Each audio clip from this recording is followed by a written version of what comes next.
The blue and red lights danced across the wooden walls of my cabin, painting shadows that stretched and twisted in the early morning darkness. I stood on my porch, coffee mug in hand, watching as two police officers approached while a woman in her 50s stood behind them, arms crossed triumphantly. She wore a beige pantsuit that screamed middle management, and her highlighted bob haircut bounced with each emphatic gesture she made toward my cabin. "That's him, officers, the trespasser. I told you he broke in last night," she declared with a voice that could cut glass. "This property has been vacant for months, and suddenly this stranger shows up, claiming he owns it. I am the HOA president of Pine Ridge Estates, and I know every single homeowner in this community." The lead officer, a tall man with graying temples, approached me with professional caution. "Sir, we received a call about a burglary in progress at this address. Can you please provide some identification?" I reached into my wallet, pulling out my driver's license along with another card that I kept tucked behind it. As I handed both to the officer, I noticed his partner shining a flashlight around the porch, checking for signs of forced entry that wouldn't exist. The officer examined my license under his flashlight, then paused when he saw the second card. His eyes widened slightly, and he looked up at me, then back at the card, then over his shoulder at the woman who was now tapping her foot impatiently. "Ma'am," he said slowly, turning to face her, "do you know who this is?" Her smug expression faltered for just a moment. "I don't care who he claims to be. He's trespassing on HOA property without authorization." The officer's tone shifted completely. "Ma'am, this is Daniel Morrison. He's the senior compliance officer for the State Real Estate Commission." The color drained from her face like water from a bathtub. Everything had started so simply 3 days earlier. I'd received a call from my mother informing me that Uncle Robert had passed away. Along with my grief came the unexpected news that he'd left me his lake cabin in Pine Ridge Estates. I'd visited it once as a teenager, but that was nearly 20 years ago. The lawyer handling the estate had mailed me the keys and deed, assuring me that all property taxes were current and the transfer was complete. Needing a break from the endless stream of property dispute cases crossing my desk in the city, I decided to drive up and spend a night at the cabin. It was meant to be peaceful, a chance to remember my uncle and disconnect from the chaos of regulatory enforcement. The 3-hour drive through winding mountain roads had been therapeutic, and I'd arrived just as the sun was setting behind the pines. The cabin was exactly as I remembered it, small but cozy, with knotty pine walls and a stone fireplace that still smelled faintly of old smoke. I brought basic supplies, lit a fire, and settled in with a book and a glass of wine. By 10 p.m., I was asleep in the master bedroom, lulled by the sound of crickets and the distant lapping of lake water. Then came the banging, not gentle knocking, but aggressive pounding that jolted me awake at 7 a.m.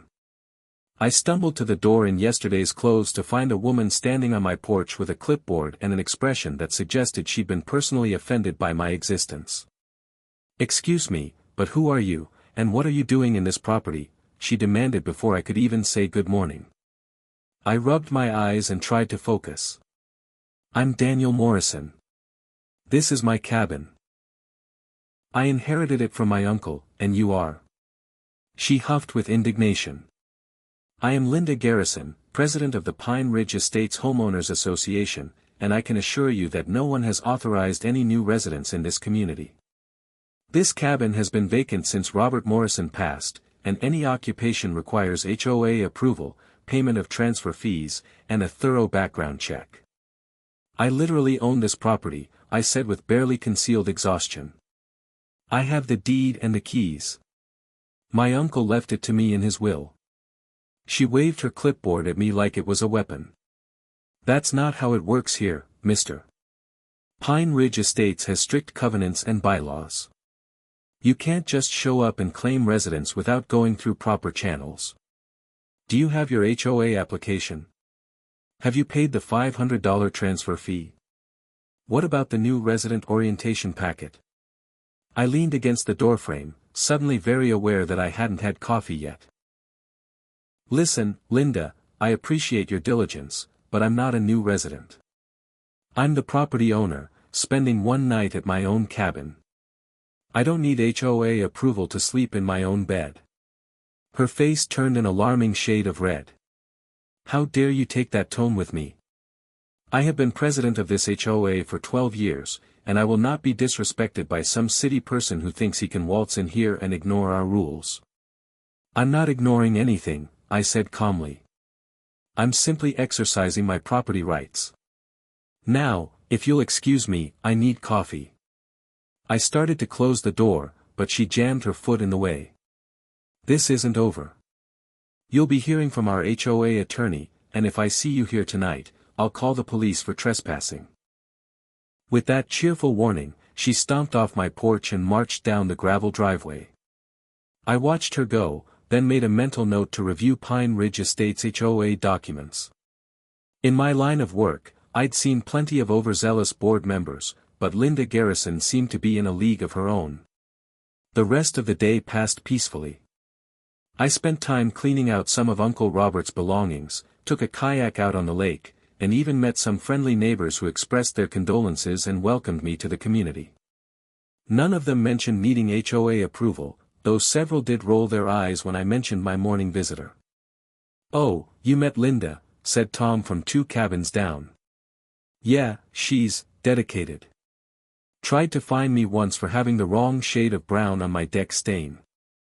I had to show her the approved color list with the literal paint can to get her to back off."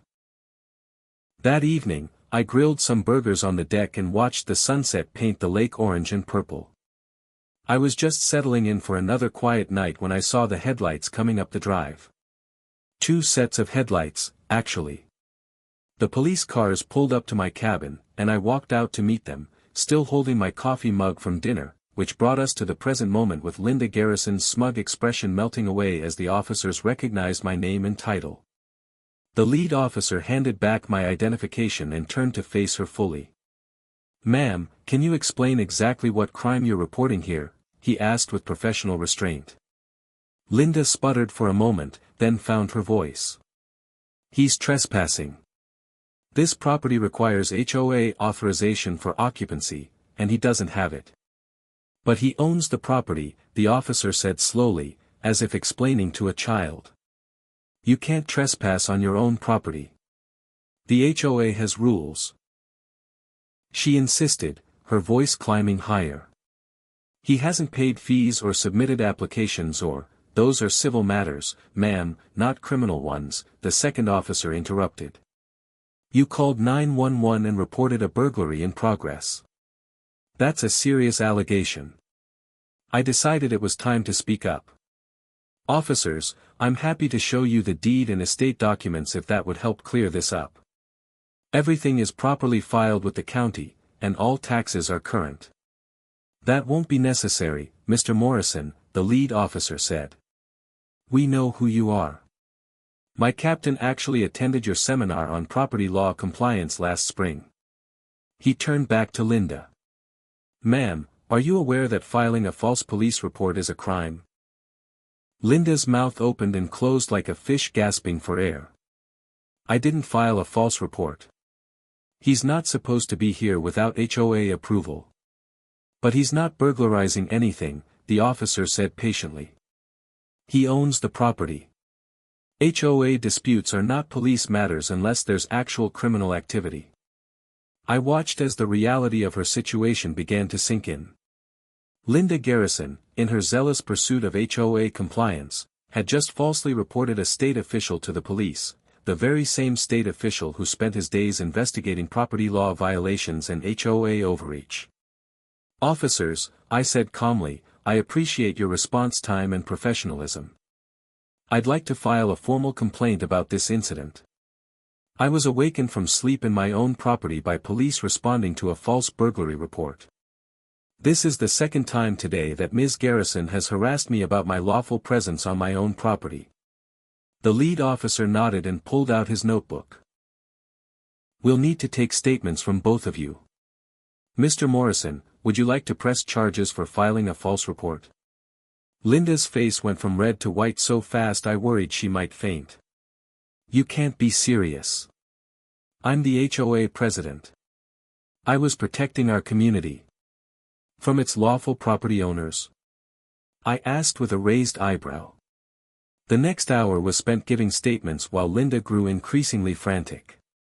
She called her husband, someone she referred to as our HOA attorney, and at least 3 board members. Each call became more desperate as she realized the magnitude of her mistake. As the officers prepared to leave, the lead officer handed me his card. "If you need anything for your formal complaint, Mr. Morrison, please let us know. We take false reports very seriously, especially when they're used to harass property owners." He gave Linda a stern look. "Ma'am, I strongly suggest you familiarize yourself with actual property law before making any more emergency calls." After the police left, Linda stood in my driveway, looking smaller than she had that morning. "You won't really file a complaint, will you?" she asked with a voice that had lost all its earlier authority. "I was just doing my job." "Your job is to manage legitimate HOA business," I replied, "not to harass homeowners or waste emergency resources. I'll be reviewing your HOA documents and bylaws thoroughly. I suggest you do the same." The formal complaint was filed the next morning before I drove back to the city. But that was just the beginning. When I returned to my office, I pulled the file on Pine Ridge Estates. What I found was illuminating: complaints about overreach, questionable fine structures, and improperly noticed meetings. It seemed Linda Garrison's reign had left quite a paper trail. I scheduled a formal audit of the Pine Ridge Estates HOA for the following month.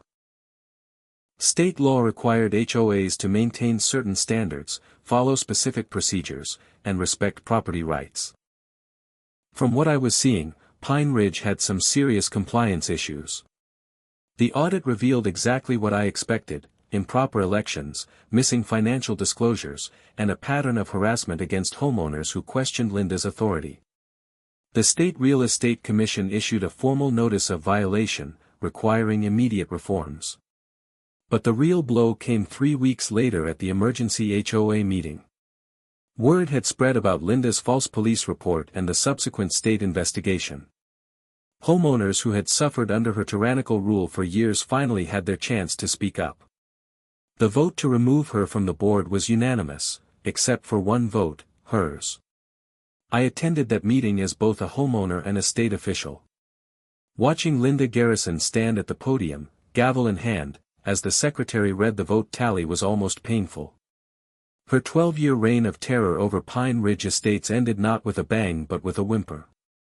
"This is illegal," she shouted as the new interim president asked her to step down. "You can't do this. I've given my life to this community." "The vote has been counted, Linda," said Tom, my neighbor with the deck stain issue.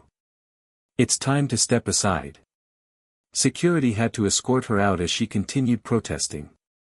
The last I saw of her that night, she was standing in the parking lot, still clutching her clipboard, looking lost without her presidential authority. The false report charge eventually resulted in a $5,000 fine and 200 hours of community service. The HOA's insurance company, faced with potential liability for her actions, refused to cover her legal fees. I heard through the grapevine that she had to take out a second mortgage to pay her attorney. But the true justice came 6 months later when I was assigned to create new state guidelines for HOA governance. The Morrison Protocols, as they became known, specifically addressed the abuse of power by board members and established clear protections for property owners. Linda Garrison's harassment had inadvertently led to stronger protections for homeowners across the state. Now, whenever I visit the cabin, I see Linda occasionally. She lives 3 streets over and still walks her Pomeranian past my property twice a day, but she never makes eye contact, never stops to chat, and definitely never mentions HOA business. The new board president, Tom, runs things with a much lighter touch, focusing on actual community improvements rather than power trips. Last week, I received a notice about the annual HOA compliance review. As the state official assigned to oversee Pine Ridge Estates' adherence to the new protocols, I get to ensure they're following every rule to the letter.